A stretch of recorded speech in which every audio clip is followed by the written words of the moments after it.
Bonjour à toutes et à tous, vous écoutez Cinécast. Salut Thibaut. Salut Guillaume. Cinécast, c'est le podcast qui chaque semaine vous recommande des films à voir au cinéma, en streaming, au VOD. On vous parle d'un film qui est présent à la quinzaine des cinéastes au Festival de Cannes, puisque Thibaut, il y est en ce moment même. Bah, maintenant, tu y es au moment de la publication, mais là, Yes. forcément, nous n'y sommes pas encore. En plein dedans, je suis en train de suer. Tu es en train de suer, tu manges un kebab au coin de la rue, rapidement en croisant Edouard Baird qui a bu un verre de trop. Exactement. Et film réalisé par Anne Hémon avec Patrick Yvon, Piper Perabo et Connor Jessup. Alors j'espère que je dis bien les prénoms, mais comme toujours, c'est pas le cas. Alors, Pas mal. ça Pas va, mal. ça va. Ok, Patrick Yvon peut-être. Je sais pas. Non, ils vont. Yvon, C'est très bien. un bon Québécois. C'est un bon québécois. De quoi ça parle ce Amour Apocalypse, déjà un nom assez étrange. Ça parle de Adam qui est propriétaire de chenilles au grand cœur. Et pour combattre son anxiété écologique, Adam va commander une lampe solaire thérapeutique, ce qui l'amène à rencontrer Tina, une femme rayonnante dont la voix apaise tous ses soucis. Ouh là là, on est quoi? On est dans Heure avec, avec une lampe solaire, pourquoi pas? Je ne sais pas très bien, tu vas pouvoir nous en parler. Film en tout cas qui, de prime abord, est un peu étrange. Oui. C'est un film en apparence un peu étrange parce que voilà, on a ce type qui a ce chenil. Il y a une jeune fille qui vient l'aider. Et lui, tu l'as dit, il est en pleine dépression, anxiété écologique. Il y a plein de choses qui le tracassent et principalement plein de thématiques liées à l'écologie. Euh, il est seul, il a 50 balais passés. Il vit pas seul par contre, hein, il vit avec des mecs. D'accord. Et il va y avoir cette rencontre avec cette Tina qui travaille au call center de la société qui a fourni cette lampe solaire thérapeutique, avec qui il va commencer une espèce de relation. Euh, Pas amoureuse ni rien, mais bah, tu sais, c'est la personne que tu appelles et elle te répond et machin. Et bon, c'est pas la première fois qu'on a ce sujet de gens Ils sont très seuls et qui du coup appellent quelqu'un et du coup ça leur ouvre une perspective, on va dire. Exactement. Mais c'est un film étrange parce que il parle de pas mal de choses différentes. Tu l'as dit, il y a tout ce côté écologie, fin du monde, Crise de la cinquantaine aussi. crise de la cinquantaine, Ouais. toute la solitude qui est liée avec. Mhm. Il y a aussi un peu MeToo qui est abordé. Oui, c'est un melting pot de choses, hein, je t'ai Pas dit. mal, pas mal. Et donc tout ça est abordé dans ce film qui a une ambiance et une tonalité un peu particulière. Alors, je pense qu'ils définissent le film comme étant une comédie romantique, effectivement, mais en même temps, il y a des sujets un peu importants, un peu profonds, un peu graves. Ouais. Donc, tu vois, on a vraiment ce ton un peu doux amer, on a ce côté un peu tragicomique, Ouais. et puis aussi, il y a pas mal de références à la Bible. Le personnage s'appelle Adam. On parle de fin du monde et tout. Vous voyez déjà un peu certains liens qui peuvent être faits. Donc voilà, c'est vraiment un drôle de melting pot. Et en même temps, cette ambiance particulière, bah, je trouve qu'elle fonctionne pas mal parce que ça donne quand même un chouette cachet au film. Euh, Parce qu'on est dans un monde, bon, c'est le monde actuel, mais il y a de plus en plus de catastrophes, tu vois, il y a des tremblements de terre, il y a des blackouts.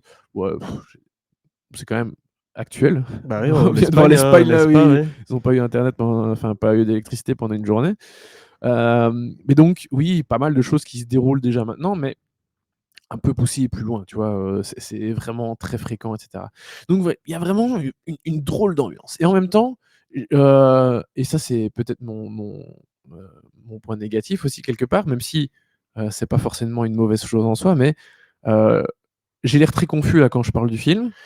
Mais Et en même temps, c'est un peu ça aussi avec le film, tu vois, tu sais pas trop où il oui, va, je comprends tu ce que sais tu pas veux trop dire. de ce dont il veut te parler, même si il y a tous ces sujets qui sont évidents, mais il y a certaines choses qui sont où tu as l'impression que ça va pas au bout des choses, euh, et d'autres où malgré tout il y a quand même une fin C'est un, assez poétique et imagée. c'est un peu lancinant, c'est un peu poétique, Voilà, c'est brouillon, mais brouillon dans le bon sens du terme. Tu vois, exactement, parfois il n'y a pas toujours besoin d'amener une structure évidente aux choses. c'est On peut ça. aborder plusieurs sujets tout en ayant un charme et une sorte de, voyez, un style.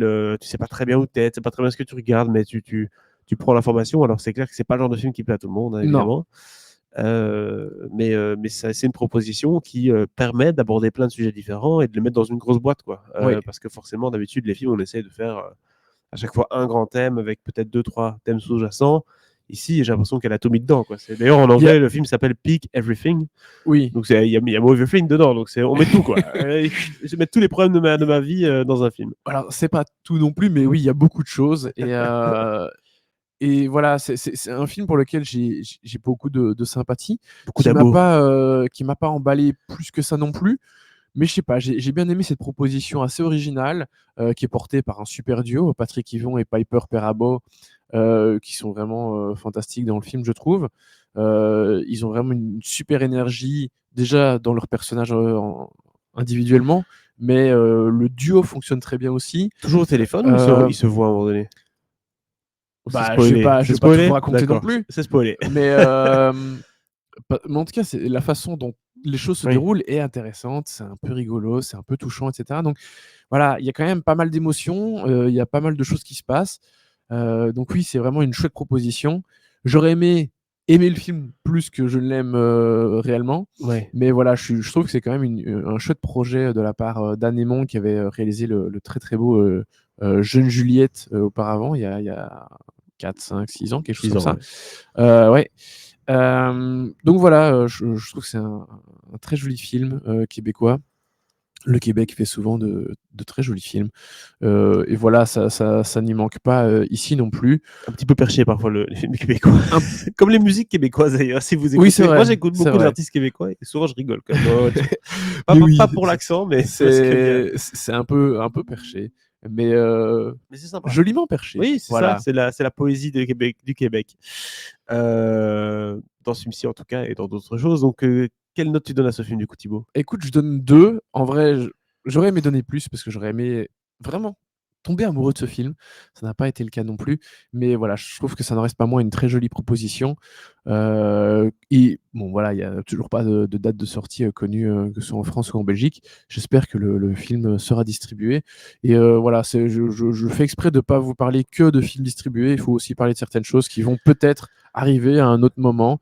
Parce que ça peut aussi pousser des distributeurs à se positionner sur les films. Donc voilà, j'ai fait le choix de vous parler de ce joli Amour Apocalypse. C'est ça que c'est le Festival de Cannes, c'est de mettre des projecteurs sur des films qu'on n'a peut-être pas vus chez nous, pas encore, ou on ne sait même pas s'ils vont être diffusés chez nous, mais voilà, au moins c'est pour assouvir notre envie de cinéphilie. Exactement.